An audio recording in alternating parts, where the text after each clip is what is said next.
स्वागत है आप सभी लोगों का मेरे YouTube चैनल। इसका नाम है पैशन ऑफ क्रिकेट और मैं हूं आपका दोस्त धर्मेंद्र। दोस्तों, इंडिया वर्सेस श्रीलंका पहला ओडीआई मैच का पूरा विश्लेषण मैं अपने YouTube चैनल पर करना हूं। सबसे पहले आप लोगों को छोटा सा काम करना पड़ेगा, चैनल पर नया है तो चैनल सब्सक्राइब जरूर कर लीजिएगा। बिना किसी देरी के शुरू करते हैं दोस्तों।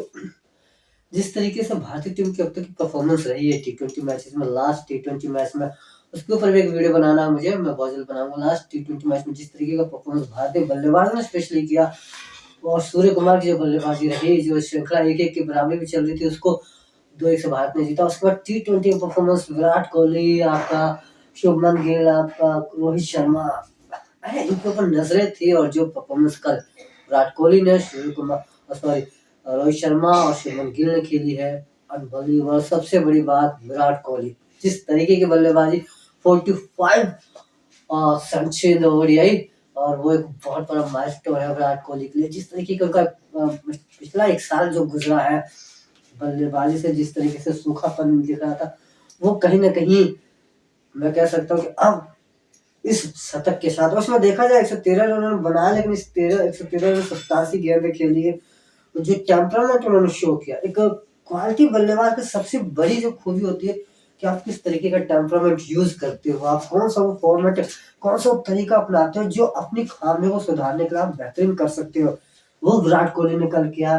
कल उन्होंने सबसे बड़ी बात, मेरिट का गेंदों खेला। अक्सर वो ऐसा ही करते हैं, जब से उन्होंने 2014 या 15 से उन्होंने अपने करियर को, ग्राफ को आगे बढ़ाना शुरू किया। और वहां से अगर आप लोगों ने ग्राफ उधर उन्होंने, और वो आईपीएल था जब उन्होंने पूरी तरीके से अपर शॉट्स को निगलेक्ट कर दिया था, गेंद को उठा खेलना बहुत हद तक उन्होंने छोड़ दिया था, और ग्राउंडेड शॉट और पूरा उसी पे निर्भर थे। और उसकी वजह से उनकी ये पारियां, अब तक की बेहतरीन पारियां खेली उन्होंने, और इतना बड़ा स्कोर अर्जित किया।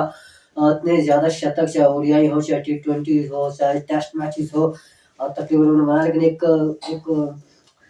कह सकते हैं कि कहीं ना कहीं खुमार चढ़ जाता है, और वो थोड़ा सा हानिकारक होता है। और विराट कोहली के लिए भी ऐसा हुआ, समय के साथ खुमार चढ़ता गया, और एक वक्त ऐसा है जब शायद उन्हें लगा कि I'm the only cricketer who can do this, और वहां उनका पतन शुरू हुआ। लेकिन कल का मैच और इससे पहले के इक्का दुक्का मैचेस में कह सकता हूँ, उनमें वो ठहराव, उनमें वो एकाग्रता, शांति वो दिख रही है, और वो उनकी बल्लेबाजी में शो कर रही है। भारतीय टीम की परफॉर्मेंस की बात करें, रोहित शर्मा, शुभमन गिल, ओपनिंग साझेदारी रही तकरीबन मैं आपको बता दूं कि 150 से पार की साझेदारी थी। और जिस तरीके से दोनों बल्लेबाज, एक गलत शॉट खेल के जरूर आपका रोहित ने अपने विकेट निकाली, वो फ्रंट फुट के लिए जा रहे थे, उसको थोड़ा सा ग्लांस करने के चक्कर में वो मधुशंका के गेंद को मिस करके बोल्ड हो गया। वही शुभमन गिल भी शंका की गेंद पे अवेलेबल हो। शंका का परफॉर्मेंस देखा आपने T20 मैच में, जो बल्लेबाजी का हुनर दिखाया है, और फिर इस मैच में शतक लगा।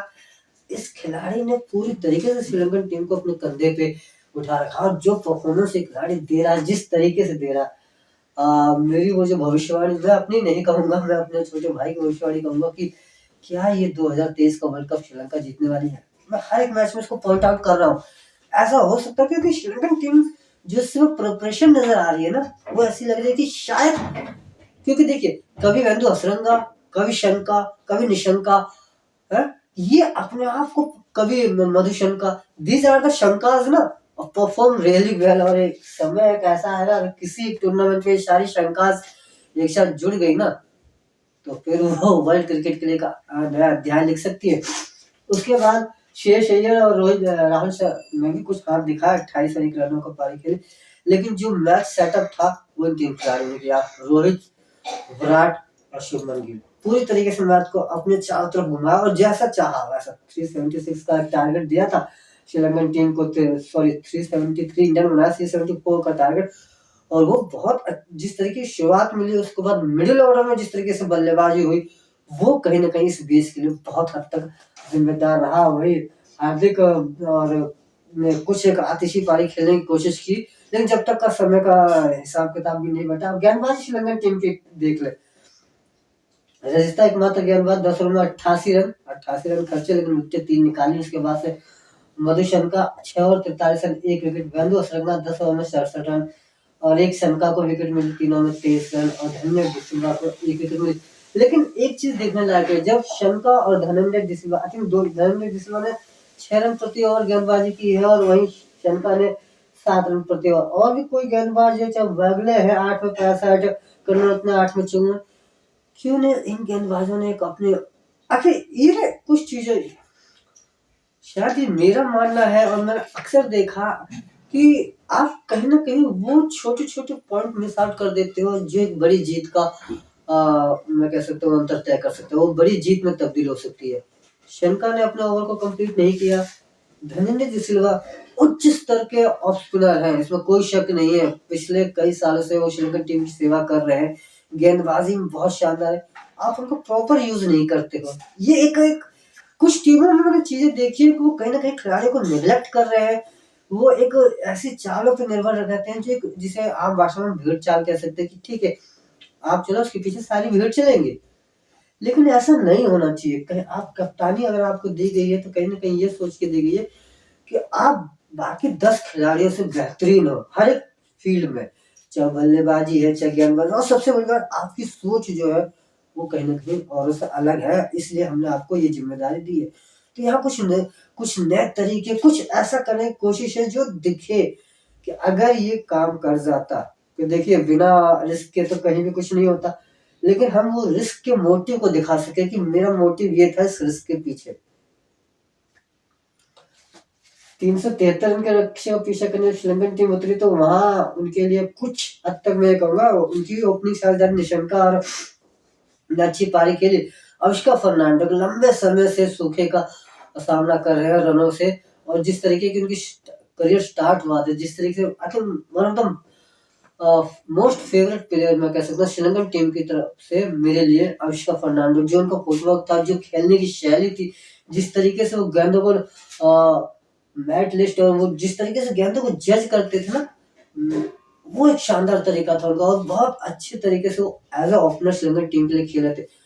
और एक लंबे समय से मैं कहूँगा 6 से 8 महीने हो चुके हैं उनको वो परफॉर्मेंस दिए बिना, और कहीं ना कहीं उनका करियर का ग्राफ जिस तरीके से नीचे जा रहा है वो डावाडोल हो सकता है उनके आगे वाले भविष्य के लिए। और इसके बाद सिराज ने जिस तरीके से गेंदबाजी की, फर्नांडो हो गया, कुशल मेंडिस हो गया, श्रीलंका ने कुछ हद तक पारी खेली और कुछ हद तक धनंजय डी सिल्वा ने, लेकिन उसके बाद श्रीलंकन टीम की तरफ से तूफान आना बाकी था, वो था दानिश शनका कैप्टन। जहां उन्होंने खत्म किया था वहीं से शुरू किया और इसको बड़े स्कोर में तब्दील किया, 108 रन। और सबसे बड़ी बात है 45 ओवर के बाद जिस तरीके से उन्होंने बल्लेबाजी की है ना कहीं भारतीय टीम की सांसें रोक दी थी उन्होंने।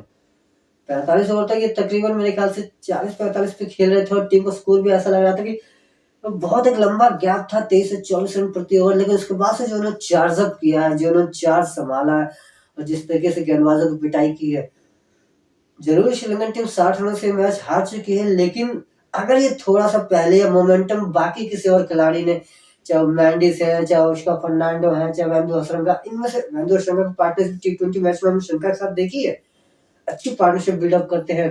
धनंजय डी सिल्वा अच्छा खेलते हैं, वो पारी को और सिचुएशन को मोमेंटम देते हैं, वो जिस तरीके से बिल्डअप करते हैं ना सिंगल डबल पता नहीं चलता, लेकिन वो एक इमारत खड़ी कर देते हैं आप इस सिंगल डबल की वजह से। लेकिन वो ऊपरी क्रम का पूरी तरह से विफल होना कहीं ना कहीं शंका की बल्लेबाजी रही, जो 100 किया, 108 रन बनाया उन्होंने, 100 वो कहीं ना कहीं उस पर पानी फिर गया। अदरवाइज बहुत अच्छी पारी थी और कहीं ना कहीं मैच पूरी तरीके से फंसाने वाली स्थिति में थे वो। गेंदबाजी कर भारतीय टीम की गेंदबाजी की बात करो तो मोहम्मद सिराज और मोहम्मद शामी दोनों गेंदबाजी अच्छी रही। सिराज को 3 विकेटें मिली और सिराज ने सबसे बड़ी बात क्या, गेंद को अकॉर्डिंग टू द सिचुएशन डाला।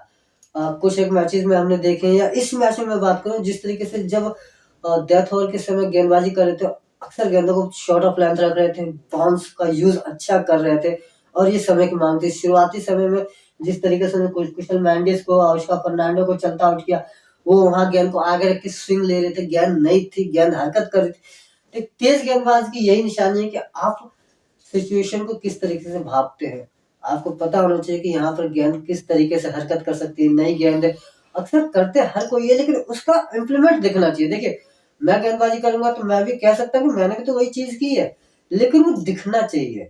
आपने जो काम किया है ना, आपने जो मेहनत की है, वो कहीं ना कहीं दिखना चाहिए। शायद कि यही वजह है कि बाकी यूट्यूब क्रिएटर और मेरे में ये अंतर है कि मेरा शायद परफॉर्मेंस दिख नहीं पा रहा है। तकरीबन 500 वीडियो मैंने अब तक बना चुके, लेकिन 187 फॉलोअर्स हैं बस, और मैं कंटिन्यूअसली पिछले 10 महीने से रेगुलर हूँ, तो फिर भी यूट्यूब को मेरा परफॉर्मेंस नहीं दिख रहा। अब मैच के बीच में ये छोटी सी क्लिपिंग इसलिए डाली कि कहीं ना कहीं ये मैं एक उदाहरण एग्जांपल दे रहा हूँ कि अगर मेरा परफॉर्मेंस दिखता यूट्यूब को बाकी व्यूअर्स को, तो जरूर मैं ग्रो करता। तो ये चीज है कि शायद परफॉर्म आप मेहनत तो कर रहे हो और मेहनत सही दिशा में हो भी रही है, लेकिन वो सही तरीके से दिख नहीं रही, प्रेजेंट नहीं कर पा रहे हो आप सामने। और जब आप प्रेजेंट नहीं कर पाओगे मार्केट में तो आपका माल बिकेगा कैसे? तो that's what the basic things कि आप जो करो वो शो ऑफ जरूर होना चाहिए। आज का टाइम शो ऑफ का है। हो सकता है आप और खिलाड़ी से बेहतरीन खेलते हो, लेकिन आपका अगर फॉर्मेट आपका वो शो ऑफ नहीं होगा, आपका एक नाम नहीं दिखेगा, तो शायद आपके लिए भी दिक्कतें हो सकती है। गेंदबाजी में इमरान मलिक ने जिस तरीके से गेंदबाजी 3 विकेटें निकाली 8 ओवर में 57 रन, 1 विकेट चहल को मिली।